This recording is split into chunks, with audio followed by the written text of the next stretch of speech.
Welcome with our chapter that is the what is democracy and the why democracy.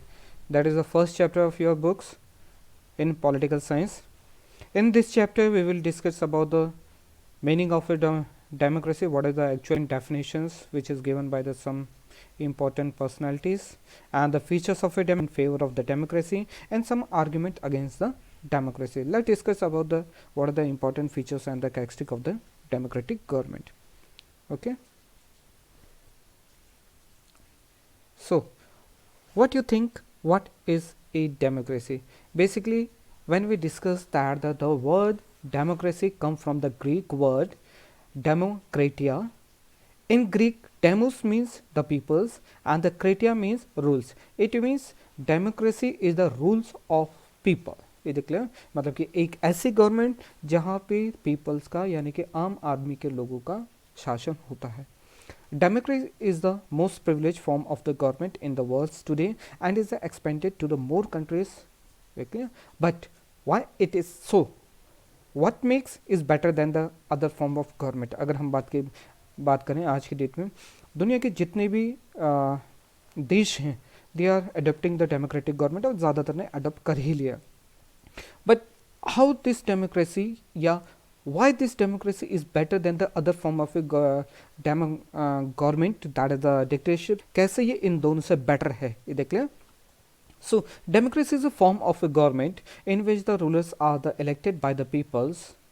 Okay, it is a one kind of a government where people will choose the leader. One chief factor common to all the democracy is that the government is chosen by the people. That is the first characteristic of the in which the government was selected by the common people. Is it clear? However, in order to truly understand the concept of a democracy, we need to understand the difference between the government that and those which are pretend to be democratic. आज की date में बात करें लगभग दुनिया के हर देश democracy को फॉलो करता है. But democracy have the few characteristic, कुछ तो उस कैरेक्टरिस्टिक को फॉलो तो करते हैं बट एक्चुअल में they are not the democratic. Means कहीं पे वोटिंग राइट है बट वोट का सबको अधिकार नहीं है. ठीक है, कहीं पे सिटीजन्स को एक जैसा अधिकार नहीं, कहीं पे वोट कम है, कहीं पे ज़्यादा है, किसी को वोट का अधिकार नहीं है. इसी तरह से बहुत सारी कैरेक्टरिस्टिक होने के बाद भी वो कुछ कंट्रियाँ तो डेमोक्रेटिक हैं लेकिन कुछ ऐसी हैं who want to be a democratic, जो डेमोक्रेटिक होने का एक नाटक करती है, pretend to be democratic. Is it clear? Actual में डेमोक्रेसी की कैरेक्टरिस्टिक हैं लेकिन that is not in the real form of democracy. Let's see. Okay, तो आज हम बात करेंगे इसी तरह की कुछ कैरेक्टरिस्टिक के बारे में. What is the difference between the democracy and the countries which who have the characteristic of the democracy. Defining democracy is the essential because types of the peoples use the different purpose and also the different kind of a government call themselves as a democratic. बहुत सारे characteristic use करते हैं, features use करते हैं. किसी देश में एक फीचर्स है, किसी देश में डेमोक्रेसी के दो फीचर्स हैं बट वो अपने आप को डेमोक्रेसी मानते हैं. We can understand the meaning of a word like the democracy only by observing some examples where it has been practice. अब हम इस चैप्टर में कुछ ऐसे एग्जाम्पल के बारे में बात करेंगे जहाँ पे कैरेक्टरिस्टिक तो है डेमोक्रेसी की but that are not the actual democratic country. Okay, the army rules of the Myanmar are not elected by the peoples are also thus not the democratic. जैसे कि म्यांमार के बारे में बात करेंगे, जब वहाँ पे आर्मी रूल था, army rule that is controlled by the army rulers और the army persons, so it is not a democratic people of the Chile. ये देख लिया, वहाँ के जो डिक्टेटर हैं it's not elected by the peoples. ये देख लिया, वो भी पीपल के द्वारा नहीं चुने जाते हैं. This the it is also applicable to be king of the Saudi Arabia and the Nepal. Okay, Saudi Arabia और नेपाल के किंग में ही यही पॉलिसी थी, यानी कि जहाँ पे राजा है दैट इज द मोनार्ची और monarchy is a just democratic government. देख ले, सऊदी अरब में राजा का रूल्स है, नेपाल में भी पहले राजा का रूल था, वहाँ पे लोग नहीं चुनते थे monarchy. We need to define it more accurately so that we can use it the correct and describe the other similar situation instead of just accepting that what is the mean to other people. ये देख रहे, ऐसे कुछ examples के बारे में हम बात करेंगे, कुछ डेमोक्रेसी के फीचर्स के बारे में बात करेंगे. क्या वहाँ पे एक्चुअल में डेमोक्रेसी है या नहीं? Yes, there is some features of a democracy. Democracy का फीचर होते हुए example of a democratic government.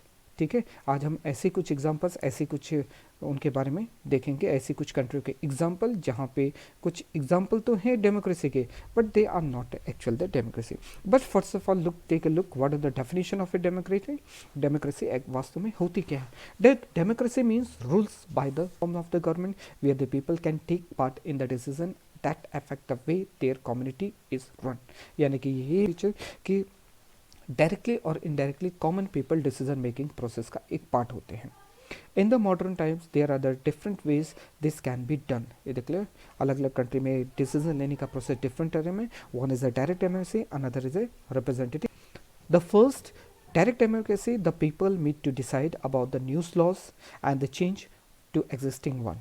जब वहाँ पे लोग एक साथ एक जगह पे मिलते हैं, मीटिंग होती है और वहाँ पे कुछ रूल्स एंड रेगुलेशंस बनाए जाते हैं, वहाँ पे डायरेक्ट डेमोक्रेसी कहते हैं। जिनकी जनसंख्या कम है या जो छोटी कंट्री है, वहाँ पे they will be use the direct democracy. देख लिया, the people elect their leaders, this leaders take their decision about the laws, this is the commonly called the representative democracy और द इनडायरेक्ट डेमोक्रेसी। बट जो बड़ी कंट्रियाँ होती वहाँ पे सारे लोग एक साथ जमा नहीं हो सकते हैं, तो वहाँ से इलेक्शन के थ्रू ओके रिप्रेजेंटेटिव पार्लियामेंट में भेजे जाते हैं, who take the decision in behalf of the common people. ये देख लो, अक्सर बड़े देशों में रिप्रेजेंटेटिव डेमोक्रेसी यूज की जाती है, जैसे कि हमारे देश इंडिया में। Okay, a democracy is an opposite of a dictatorships, a type of a governor in which the power is centralised on the hand of a single person who rule the nations like political presidents. The people has no participation in the local politics और the little to no freedom to the opposite of a dictatorships। dictatorships यहाँ पे power एक ही हाथ व्यक्ति के हाथ में होती, किसी भी व्यक्ति किसी भी पॉलिटिकल पार्टी को कोई भी फ्रीडम नहीं होती टू एक्सप्रेस देयर व्यूज और टू गिव एनी। अभी डेमोक्रेसी के एक फेमस डेफिनेशन के बारे में बात करें, विच is given by the Abraham Lincoln. Democracy is the government of the people by the people for the people. यानी कि डेमोक्रेसी एक ऐसी गवर्नमेंट है जिसमें जनता अपने शासक को खुद ही चुनती है। ये देख लें, जनता के द्वारा, जनता द्वारा चुनी गई जनता की सरकार।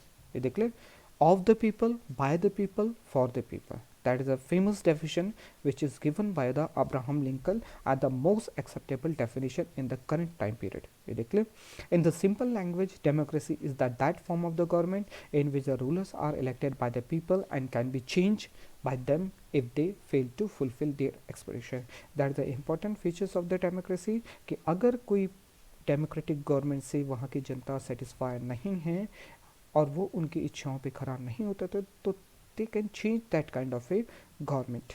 Democracy is indeed a set of idea and the principle about the freedoms। यानी कि डेमोक्रेसी में विचार हैं, व्यूज़ हैं, जो कुछ ऐसे sets of rules and regulation बनाते हैं वियर द एवरी कंट्री और the people will be follow. But it also consist of the practice and the processes that had been moulded through a long often tolerance history. ठीक है, ये काफ़ी लंबे इतिहास के चेंजेस के बाद ऐसे रूल्स और रेगुलेशंस बनाए गए जिसे डेमोक्रेटिक गवर्नमेंट कहा जाता है। अब बात करते हैं features of a democracy. The simple definition of a democracy give rise to the various question. बहुत सारे क्वेश्चन हैं जिसका डेमोक्रेसी जवाब देती है। The first, who are the rules in the definitions, यानी कि इस डेफिनेशन के अकॉर्डिंग रूलर कौन होगा, कैसे चुना जाएगा। What kind of election constitution है डेमोक्रेटिक इलेक्शन, यानी कि एक डेमोक्रेटिक गवर्नमेंट में इलेक्शन का प्रोसेस कैसे होगा, कैसे किया जाएगा। Next, who are the people who can elect the rules और get the elected as a ruler, यानी कि कौन ऐसा है जो वोट देगा और कौन कौन वहाँ पे सेलेक्ट हो सकते हैं as a ruler. Fourth one, finally what form of a government is a democracy, यानी कि किस तरह की गवर्नमेंट को हम एक डेमोक्रेटिक गवर्नमेंट कहेंगे। अब बात करें कुछ ऑल द मेजर डिसीजन, यानी कि डेमोक्रेटिक गवर्नमेंट में जितने भी बड़े बड़े डिसीजन हैं या कोई भी डिसीजन होते हैं वो रूलर इलेक्टेड होके आते हैं, यानी कि वोटिंग प्रोसेस के थ्रू चुने जाते हैं और वही जनता के लिए अपने रूल्स एंड रेगुलेशन बनाते हैं। Election offer a choice and the fair opportunity to the people to the change their current rulers, यानी हर इलेक्शंस में लोगों के पास ये चॉइस होती है कि अगर कोई लीडर से वो खुश नहीं है, they can choose change the ruler और change the party also. The choice and the opportunity is available to all the people on the equal basis, यानी कि हर एक व्यक्ति को वोटिंग का बराबर अधिकार है। ये देख लो। Next one, the exercise of the choice lead to be government limited by the basic rules of the constitution and the citizen right. और जितने भी चूज की प्रोसेस है जो गवर्नमेंट की लिमिटेशन है वो संविधान के अकॉर्डिंग की जाती है जो कॉन्स्टिट्यूशन राइट में मेंशन है। The first features of the major decision by the elected leader, यानी कि जितने भी बड़े बड़े डिसीजन हैं वो उन लीडर के थ्रू चुने जाते हैं जो इलेक्टेड होके आते हैं by the voting process. In the democracy the final decision making power must rest with the those who are elected by the people because it is they on whom people have to entrusted and responsibility of taking a decision for the welfare of the country and the people. यानी कि democratic government में जितने भी important decision है वो उन लोगों के चुने जाते हैं जो लोगों के द्वारा वोटिंग प्रोसेस से चुन के आते हैं, जिन पे लोगों को फेथ और विश्वास होता है कि वो लोगों के वेलफेयर में काम करेंगे. बट इसी फीचर्स के अगर बारे में बात करें, केवल इस फीचर के बेस पे हम ये नहीं कह सकते हैं कि that is a democratic government. Let's see in the Pakistan the general Pervez Musharraf, okay, it's a very famous name, led a military coup in the October 1999. He overthrew a democratic elected government and declared himself as the chief of the country. ये declare वहाँ पे उन्होंने democratic government को खराब करके अपने को chief घोषित कर दिया कंट्री का. Later he change the designation to the president. ये देखिए in 2002 he had referendum, a general vote by the electors on the single political issue which has been referred on to direct decision, यानी कि voting process ना देके सीधा उसको change करने की बात कही गई. इन the country that granted him a 5-year restriction. इस संविधान को चेंज करने के बाद उन्होंने उसके अकॉर्डिंग उसको 5 साल के लिए प्रेसिडेंट बन गया. Okay. In August 2002, Musharraf issued a legal framework order. ये देख लो, यानी कि एक रूल बनाया that amendment the constitution of the Pakistan. According to this order, the president can dismiss the national and the provincial assembly. यानी कि जिसके according Pakistan का प्रेसिडेंट किसी भी असेंबली या संसद को भंग कर सकता है या ख़त्म कर सकता है. The work of the civilians cabinet is supervised by the National Security Council. ये सारा काम नेशनल सिक्योरिटी काउंसिल देखती थी which is dominated by the military officer. लेकिन उनका हेड सारे आर्मी के ऑफिसर होते थे और सारे army officers general Pervez Musharraf के अंडर रहते. यानी कि इनडायरेक्टली इलेक्शन होने के बाद भी, सिलेक्शन होने के बाद भी, मॉनिटरिंग प्रोसेस होने के बाद भी ultimate control general Pervez Musharraf का. However, elected representative has some power was the handed of the military officer and General Musharraf himself. यानी कि जो भी इलेक्टेड होके आते थे वो किसी न किसी मिलिट्री ऑफिसर्स के अंडर में रहते थे. ये देख ले, यानी कि इलेक्शन प्रोसेस होने के बाद भी अल्टीमेट कंट्रोल परवेज मुशर्रफ का था या इंडिविजुअल व्यक्ति का होता था. This conduct can not be treated as a peoples rules. और इस सिस्टम को हम पीपल कंट्रोल नहीं कह सकते हैं, पीपल रूल नहीं कह सकते हैं. दस the first feature of a democracy is that in a democracy the final decision making power must those elected by the people. लेकिन पाकिस्तान में ऐसा नहीं था. ये देख क्लियर नाउ, ये देख क्लियर. अब बात करते हैं इसके सेकेंड फीचर्स की. मैं थोड़ा सा परवेज मुशर्रफ के बारे में नोट्स तैयार करके रखेगा, ठीक है. It's very important. Second, free and the fair electoral competition, that is the very important. यानी कि इलेक्शन जो है फ्री और फेयर होना चाहिए, किसी को भी कोई बाउंडेशन नहीं है. Simply holding election is not the sufficient to categorise a system of real choice. देख लें, ऐसा नहीं कि केवल एक व्यक्ति ही एक पार्टी खड़ी हो. रियल चॉइस होनी चाहिए कई पार्टी के बीच में बिटवीन द रियल चॉइस और the political entity. In other word, peoples should have a choice of the BJP और द कांग्रेस और the some other party candidates. ये देख ले, यानी कि उनके ऊपर पास डिफरेंट पार्टीज, डिफरेंट कैंडिडेट्स होने चाहिए, तब हम उसको फ्री एंड फेयर इलेक्शंस कहेंगे. People should have the choice to review the existing ruler if they are not satisfied with their performance. यानी कि इसके बाद ये भी होना चाहिए कि अगर कोई गवर्नमेंट से सेटिस्फाइड नहीं तो अगले इलेक्शन में उसे ना चूज़ करे. ये देख ले, जैसे कि फॉर एग्जांपल कि पिछले समय तक कांग्रेस गवर्नमेंट ने बहुत कुछ किया, लेकिन बाद में गवर्नमेंट उससे, जनता उनसे सेटिस्फाई नहीं, and they change the government and there is a BJP. ये देख लिया. और आज के डेट में बीजेपी से सेटिस्फाई हैं तो इट में भी पॉसिबल कि फ्यूचर में भी उनके ही रूल्स करने का टाइम मिले. Okay, so that is the, यानी कि बीजेपी को चेंज करके कांग्रेस को चेंज करके बीजेपी, यानी कि किसी भी पार्टीज को वो चूज़ कर सकते हैं. That is the free and the fair election. The member of the China parliament called the Quanguo Renmin Daibiao Dahui, the National People Congress, they are elected by the people after every 5 years. China में भी जो China के parliament है हर 5 साल में elections होता है. That's good, यानी कि यहाँ पे इलेक्शन का प्रोसेस है. The National People Congress has the power to appoint the president of the country and the some member elected by the army.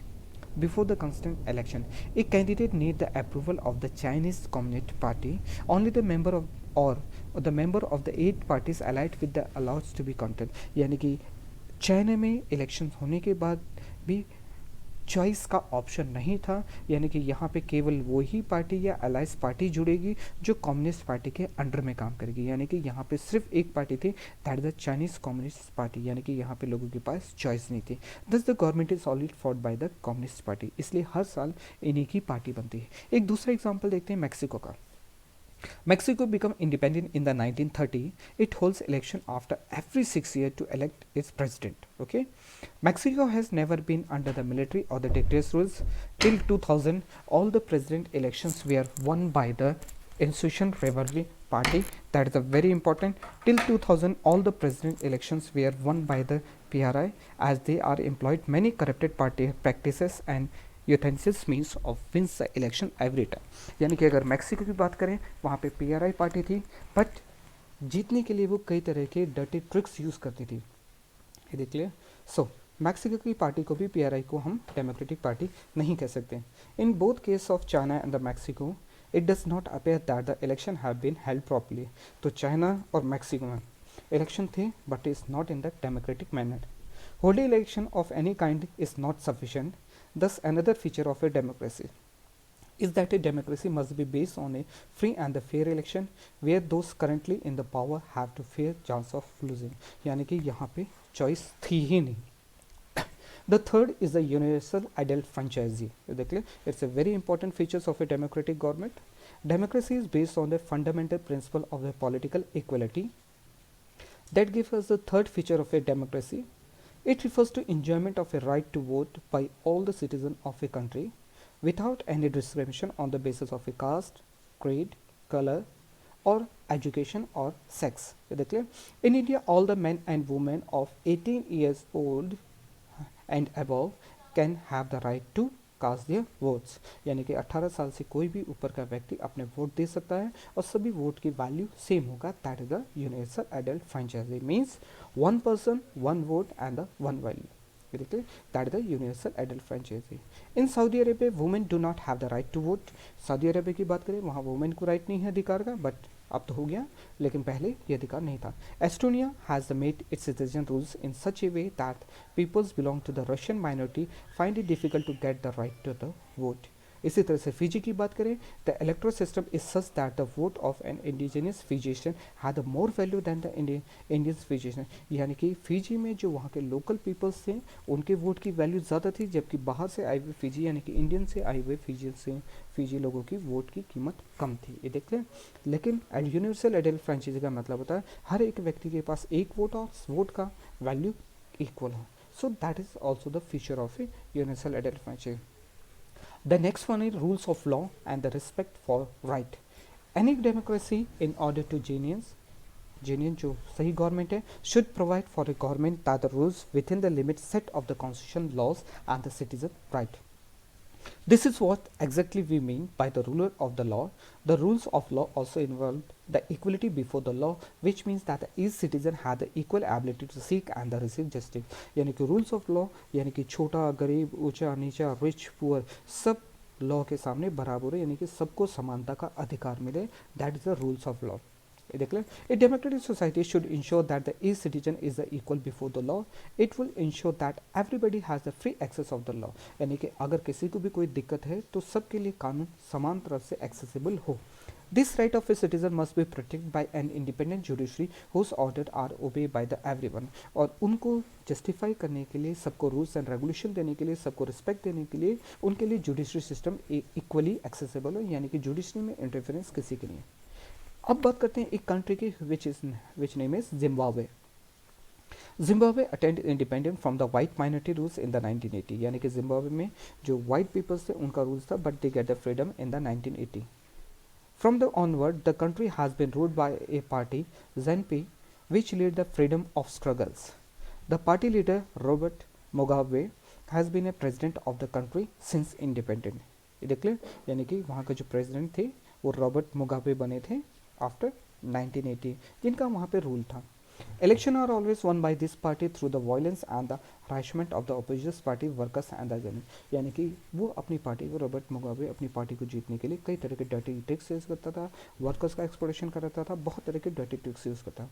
Protests against the president were illegal and the government does not heed the court judgment with the went against it. यानी कि president government के पूरा तरह से control का था और जो भी जजमेंट होते थे that is under control of the president Mugabe. यानी कि प्रेसिडेंट के अगेंस्ट में कोई भी नहीं जा सकता. Thus there is no rules and the laws of the citizen right are not respected. यहाँ भी समानता का अधिकार नहीं था. उसके बाद Robert Mugabe was thrown out of the power after the 37 years and the Emmerson Mnangagwa becomes the new president. Okay, उनके बाद प्रेसिडेंट एमरसन change हुए president. The state should be respect on the basis right of the citizen like the freedom and the expression, freedom to protest and the freedom to take the political actions. यानी कि उसके बाद लोगों को समानता का अधिकार मिला. Further this right should be protected by the judiciary system. और ये सारे अधिकारों को प्रोटेक्शन करने का काम जुडिशरी सिस्टम का हो गया. अब बात करते हैं कि डेमोक्रेसी ही क्यों बेहतर है बाकी किसी और तरह की गवर्नमेंट के लिए. Okay, why overall the world peoples want democracy. Countries that we are not democratic earlier are not adopting democracy. यानी कि जो कंट्री डेमोक्रेटिक नहीं थी अब वो धीरे धीरे डेमोक्रेटिक की फीचर्स को अडोप्ट करती जा रही हैं. Does it mean that the democracy is the best form of the government. Okay, we should not accept something just because it is a famous. As a form of a government democracy has its own limitation. Feature democracy के बहुत अच्छे हैं लेकिन even then there is some limitations और the foundations of this democratic rules. If we take the case of India, even after more than the half of a century, we are working of democracy. There is so much of the poverty in the country. यानी कि democracy हम वर्षों से इस्तेमाल करें, बहुत सारा समय हो गया, 50-60 साल हो गए डेमोक्रेसी को इम्प्लीमेंट हुए, लेकिन आज की डेट में भी हमारे देश में गरीबी बहुत ज़्यादा. Farmer are committing suicide. Large number of our politicians remain unemployed. We have seen our political leaders fighting among themselves. There is a lot of the corruption which is present in the country. यानी कि democratic government बेहतर होने के बाद भी इसमें बहुत तरह की कमियां हैं. पावर्टी है, फार्मर्स सुसाइड कर रहे हैं, अनएम्प्लॉयमेंट के परसेंटेज बहुत ज़्यादा है. There is lots of the corruption present in the country. देखिए, real democracy should be compare with the real form of other models of the government like the monarchy dictation है. लेकिन जहाँ पे हम बात करते हैं मोनार्ची और डिक्टेटरशिप्स, उनके कंपैरिजन में democracy was the best solution to solve any kind of a problems within a country. अब कुछ बात करते हैं argument against the democracy. Okay, democracy में definitely there is some limitation of a democracy. उसके बारे में अगर बात करें, frequency changes of a leader in a democracy leads to be political instability. क्योंकि हर 5 साल में political party, political leader change होते हैं, so it's becoming instability with in a country. Second one, democracy lead to a competition among the political parties. Okay, that is a fair play, but even there is a lots of the competition. Later take it's an opportunity to grab the power for their own selfish needs. क्योंकि माना जाता है कि democracy आज की date में power play का game है. There is a hardly any scope for the morality. देख लो, that's a very big problems of the democratic government. The democratic requirement of the consulting diverse group before taking any major decision leads to be unnecessary delay. जब हम बहुत सारे लोगों को एक साथ डिसीजन मेकिंग प्रोसेस का पार्ट बनाते हैं तो ये बड़ा मुश्किल हो जाता है किसी निर्णय पे पहुंचना. ये देख ले, on various occasions elected leaders do not seems to be have even the knowledge of what is really in the best interest of the people and thus they take the wrong or the bad decision which lead to be wastage of a resource as well as. कई बार leader ऐसे चुने जाते हैं जिसकी वजह से कई अच्छे डिसीजन देश के फेवर में नहीं हो सकते. जैसे आज की डेट में बात करें, इस कोरोना के टाइम पे नरेंद्र मोदी जी ने जो डिसीजन लिया, जो हमारे पीएम हैं, उनकी वजह से आज हमारे देश की कंडीशन इतनी बेटर है कि हमारे देश में मरने वालों की संख्या केवल 700 के करीब ही पहुंची. जबकि अगर यूएस से और बाकी कंट्री के बारे में बात करें, मरने वाले की संख्या की लोगों की संख्या बहुत ज़्यादा बढ़ चुकी है. Because due to the lack of the knowledge which is really for the best interest of the people. यानी कि वहाँ के लोगों, वहाँ के लीडर को ये नहीं पता कि देश के लिए सबसे बेटर क्या रहेगा. ये देख लें. The fifth one, as a democratic system is based on the electoral competition. ये देख लें, यानी कि इलेक्शन के थ्रू ही सिस्टम में आ सकते हैं. It lead to be corruption among the political party. Okay, it's just a money play and the muscles power. अपने इलेक्शंस को जीतने के लिए मनी पावर और मसल्स पावर का ही इस्तेमाल करते हैं. Lack of education and the knowledge make the working of a democratic difficult. Ordinary people do not know what is good for them and it's capable to take it. यानी कि बहुत सारे लोगों को ये भी नहीं पता पढ़े लिखे ना होने के कारण या नॉलेज कम होने के कारण उनको ये भी नहीं पता कि कौन सी चीज़ें बेटर है फॉर द कंट्री और for the people. Democracy lead to be further divisions of the society on the caste line. That is a very big problem of democratic, क्योंकि जितना भी डेमोक्रेटिक पॉलिटिक्स पार्टीज बनती हैं वो caste system पे ही बनती हैं. Even the selection of a candidate by the political party to contest election is done on the caste line to attract the voters or majority caste. This leads to the division of a society. यानी कि democracy में सबसे बड़ा जो drawback है, they will promote the particular caste, जिससे कि दो कास्ट के बीच में डिवाइडेशन बहुत ज़्यादा बढ़ जाता है. Democracy lead to be frequency changes in the leaderships.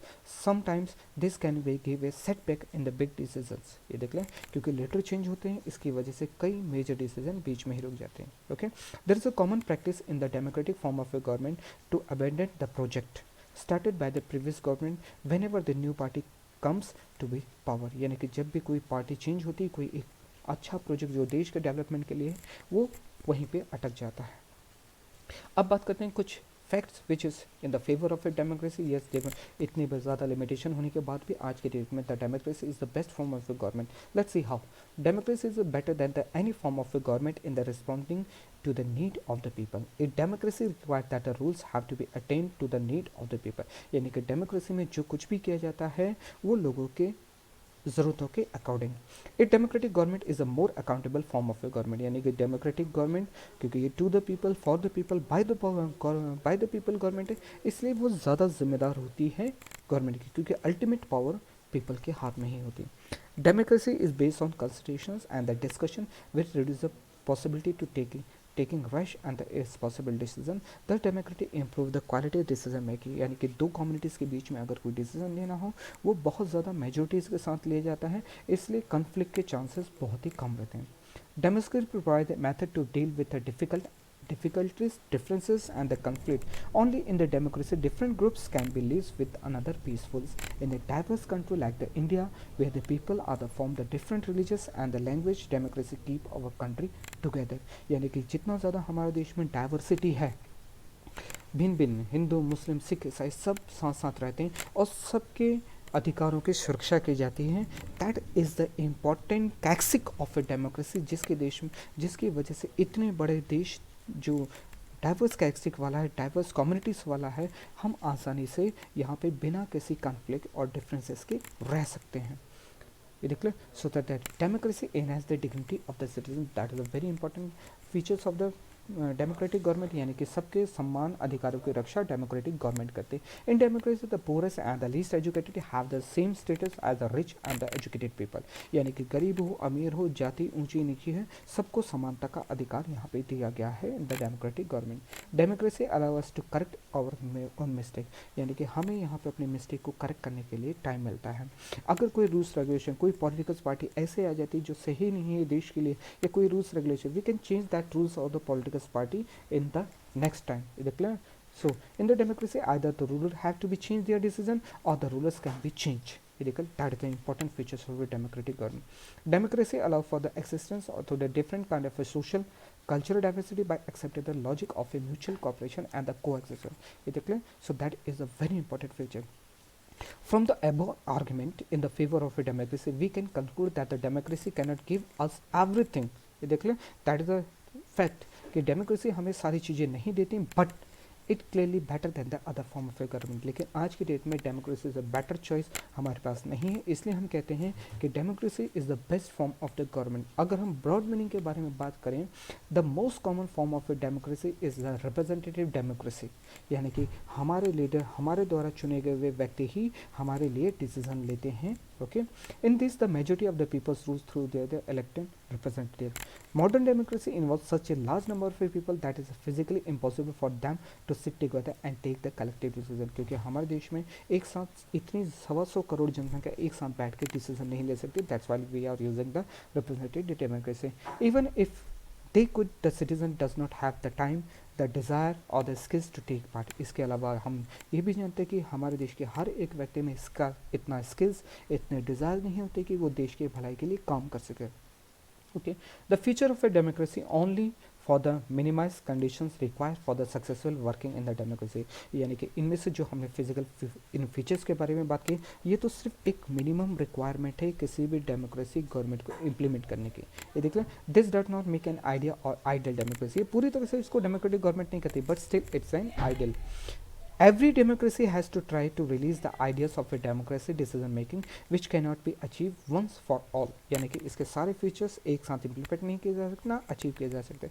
This requires the constant effort straight democratic form of the decision making. यानी कि किसी देश को डेमोक्रेटिक गवर्नमेंट बनने के लिए लगातार कंटिन्यूस एफर्ट करना पड़ता है, then it's become a real democracy. Okay, so that is a very important chapters.